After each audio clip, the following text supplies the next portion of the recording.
Hello there, my name is Yulia Vus and I'm an illustrator and comic artist from Ukraine. Hello, my name is Kypibida. I am Ukrainian illustrator and comic artist. I believe that comics are a very powerful medium for serious topics.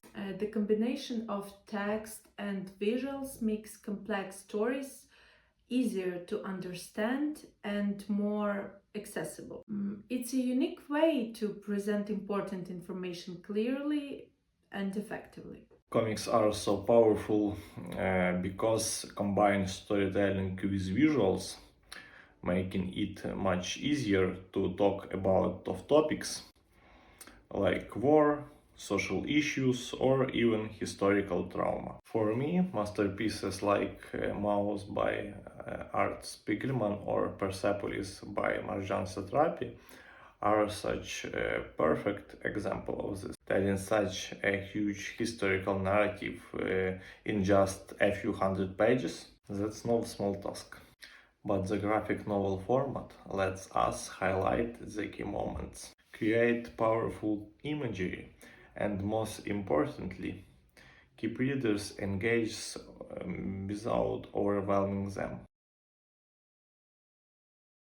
Working with Mariam was amazing. The script was quite detailed, but during our first call, she told us, do what you feel right for you and take my notes as suggestion, not instructions.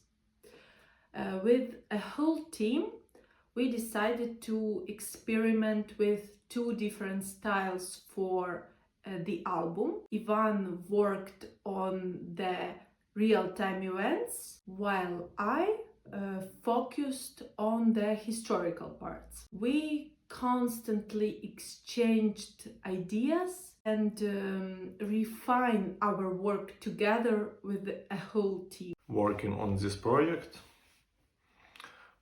it was inspiring to say the least. Mariam is someone I'd followed on social media for a while. I was always amazed by how clearly she explained social and historical topics. So when I heard she was writing the script, I was very happy. Yulia and I already had some experience working together, which made the process feel smooth. We share such a similar vision, but when I first saw Julia's pages, wow, she absolutely nailed the essence of the story. I couldn't stop admiring how perfectly she brought it all to life. When the full-scale invasion started, I created a few webcomics for the Washington Post, The Economist, and for Strapazine to share my personal experience. Together with Ivan, we also worked on a comic for Galago magazine.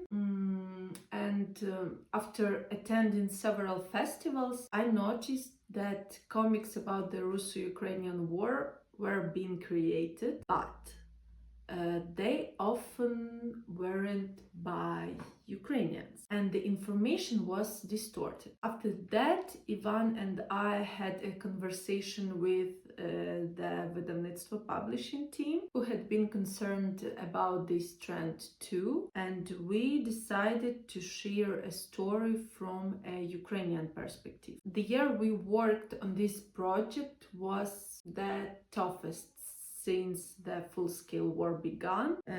It wasn't easy to stay focused with constant air raids and power outages, but despite everything, life and work had to continue. The topic was emotional heavy. It was really challenging not to overlook anything important, so mentally it was a very tough process. This project wasn't easy, let me tell you, but it was so important.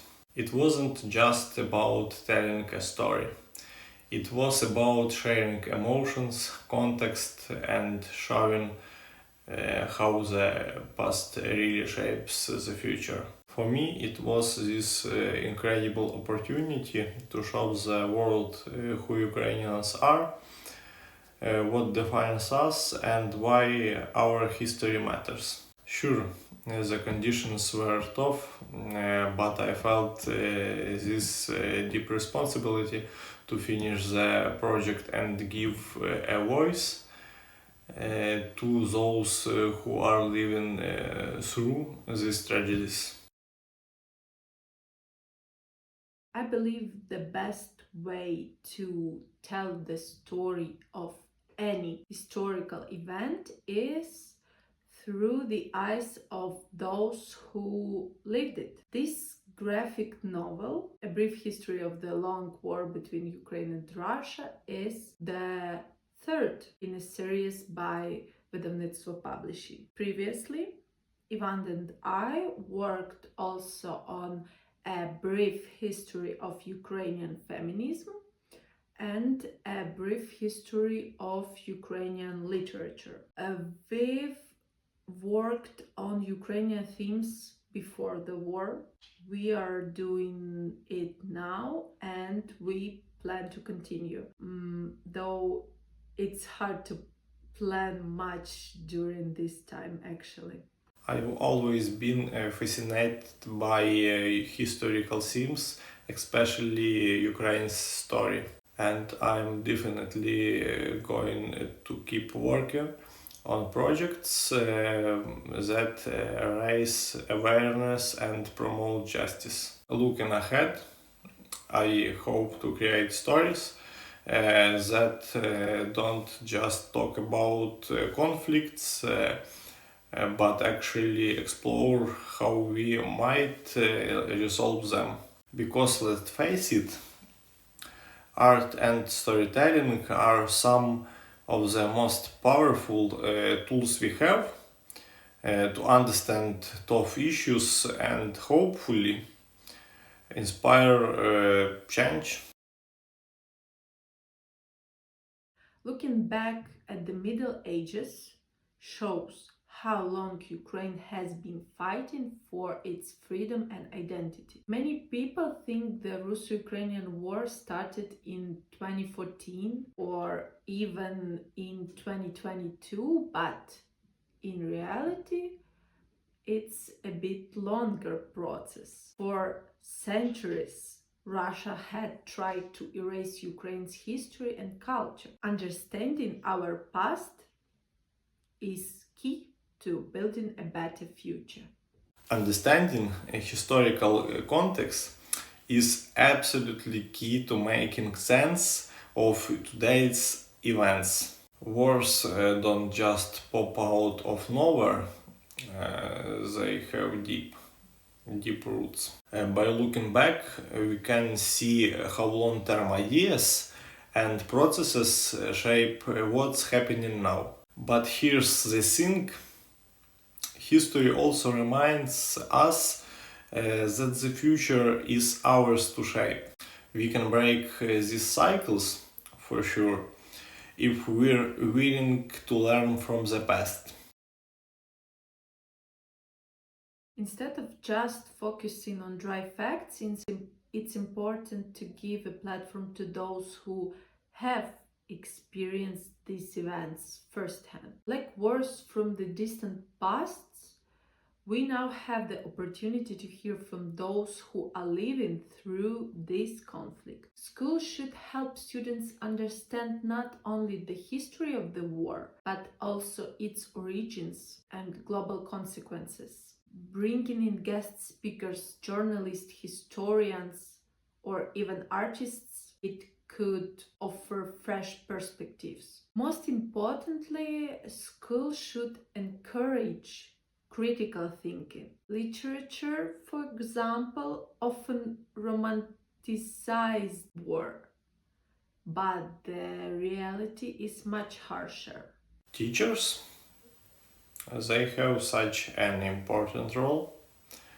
It's not just about teaching dry facts.